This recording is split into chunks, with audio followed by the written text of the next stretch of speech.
Little Germany was built primarily between about 1850 and 1890, with the majority towards the end of that period. So it's built at a time of German use by German textile warehouses and traders. So it's a Germanic contribution. One of the more famous German industrialists was Sir Jacob Behrens. Jacob moved to Bradford in 1838, originally born in Bad in Germany. Jacob helped establish the Chamber of Commerce. He was also instrumental in creating Bradford Technical College and the Eye and Ear Hospital. Eventually, Jacob was knighted by Queen Victoria in 1882 for his services in bringing France and England together and establishing great trade. We're now in Undercliff, and behind me is his tomb erected in his memory.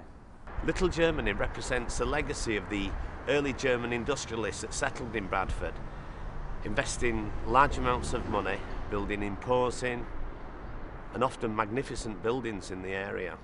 Behind me is number 72 Vicar Lane. This Grade 2 listing former warehouse was designed by Ellie Milnes and built in 1864. It represents some of the architecture that can be found in and around Little Germany.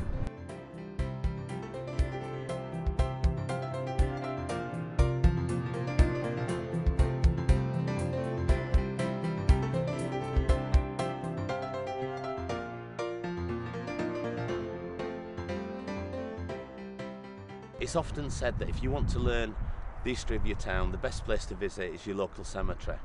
And what better place than St Peter's, Bradford Cathedral, to search out those early pioneers of the Industrial Revolution that was to overtake Bradford. For more than 1,000 years, Bradfordians have worshipped at St Peter's.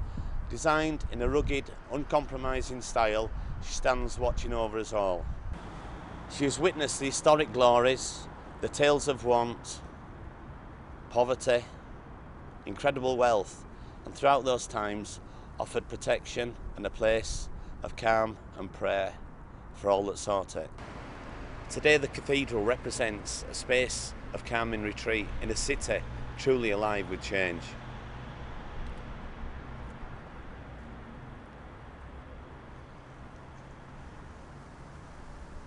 Eastbrook Hall, formerly the Methodist Cathedral of the North, opened in 1904.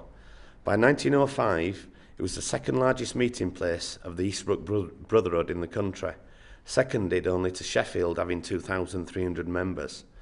Empty since the 1980s, a major fire in 1996 left the building derelict. In 2006, a complete regeneration of the hall took place, and it was officially opened in 2008 by Prince Charles.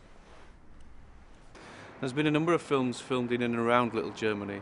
One that I remember from back in the late 1980s, a film called Yanks, and the next street up from here was used as Checkpoint Charlie. So there was a lot of sort of soldiers in uniform, and quite a lot of local people were involved in extras in that film. More recently, Little Germany was used as a set for the Red Riding trilogy, which was a TV film which went out as a 3-part series. Although Little Germany is undergoing regeneration and its historical importance has been recognised, we still have echoes of the past, of an age where people eked out a living in these various mills and warehouses in and around the area. The thing about it for me is that it's not specific to a location.